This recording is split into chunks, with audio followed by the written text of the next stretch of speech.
तो गौ हत्या को रोकने के लिए और गौ माता को माता की प्रतिष्ठा प्रदान करने के लिए एक 324 कुंडी गौ प्रतिष्ठा महायज्ञ भी हम लोग करेंगे। वक्तव्य देने से तो कोई जमीन किसी की नहीं हो जाती है, उसके लिए तो प्रमाण प्रस्तुत करने पड़ते हैं। करें, अगर उनकी होगी उनको दे दी जाएगी, हमारी होगी हमको दे दी जाएगी। तो ये कहे कि हमको मार देगा और ये पर्व समाप्त हो जाएंगे, ये हिंदू उत्सव समाप्त हो जाएंगे, तो ये नहीं है। ये एक हिंदू ही है, सनातनी ही है, जो मरने से नहीं डरता, क्योंकि वो जानता है कि अभी मरूंगा तो फिर से पुनर्जन्म होगा।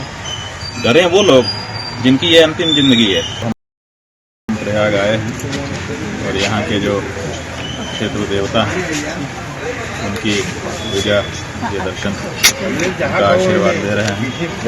कल मेला क्षेत्र में प्रवेश करेंगे और हम लोगों को एक ही कामना है कि हम सब सनातनी हिंदू कुंभ के लिए यहाँ पर एकत्र हो रहे हैं। और हम लोगों के सामने वैसे तो हमारी अनेक धार्मिक समस्याएं हैं, लेकिन उनमें से सबसे बड़ी समस्या गौ हत्या है।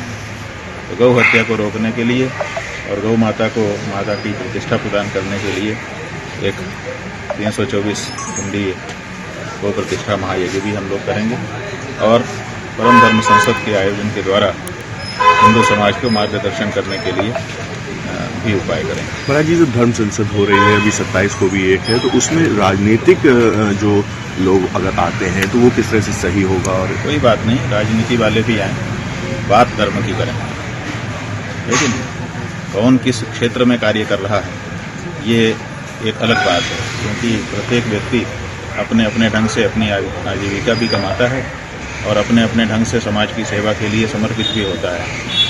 कोई व्यक्ति राजनीति के माध्यम से अगर समाज की सेवा कर रहा है तो उसको हम बुरा नहीं समझते हैं और ये नहीं समझते हैं कि वो राजनीतिक हो गया तो अब हमारे यहाँ आ ही नहीं सकता। लेकिन यहाँ आकर के वो धर्म क्षेत्र में राजनीति की बात ना करे, बात धर्म की करे, तो उसका स्वागत। महाराज जी, आप कुंभ पहुंचे और कुंभ को लेकर के कई तरीके की धारणाएं इस समय फैल रही हैं। हाल ही में अभी एक मुस्लिम स्कॉलर ने कहा कि वक्फ की बोर्ड उस पर जमीन पर बच रहा है।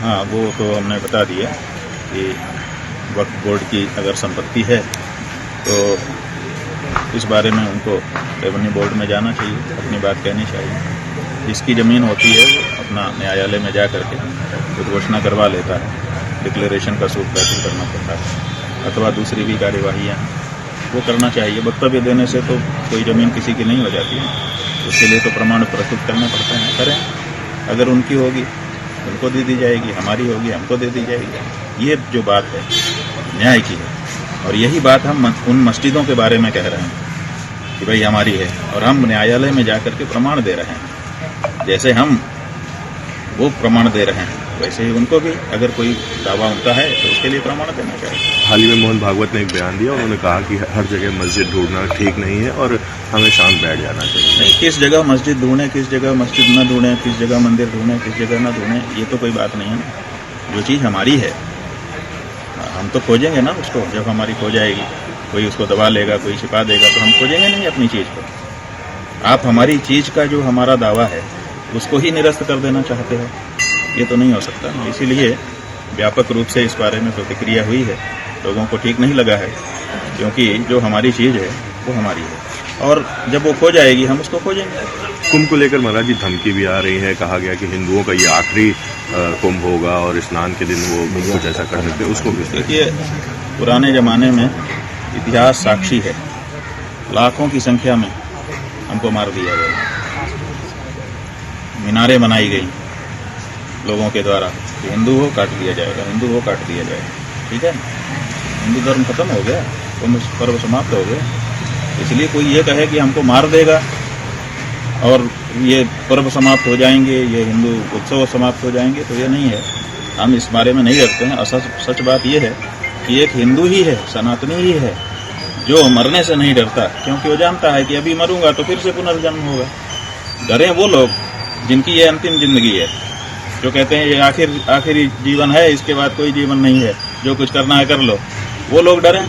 हम तो अभी मरेंगे, फिर दूसरा जन्म लेकर के फिर से जैसे के तैसे खड़े हो जाएंगे, हमें क्या डरना है। एक आखिरी प्रश्न महाराज जी, रामभद्राचार्य जी ने कहा कि पाक अधिकृत कश्मीर हमको मिल जाए, ऐसी दक्षिणा हमें मिलनी चाहिए, गुरु दक्षिणा मिलनी चाहिए। कौन देगा? ये गुरु दक्षिणा तो जिसने कब्जा किया है वही दे सकता है। जिसके पास जो चीज़ होती है वही देता है। पाक अधिकृत कश्मीर मतलब कश्मीर को जिसने अधिकृत कर लिया है, कब्जा कर लिया है, तो उसको जिसने कब्जा किया है उसको अपना चेला बनाएं और उससे दक्षिणा में ले लें, अच्छा लगेगा हम लोगों को।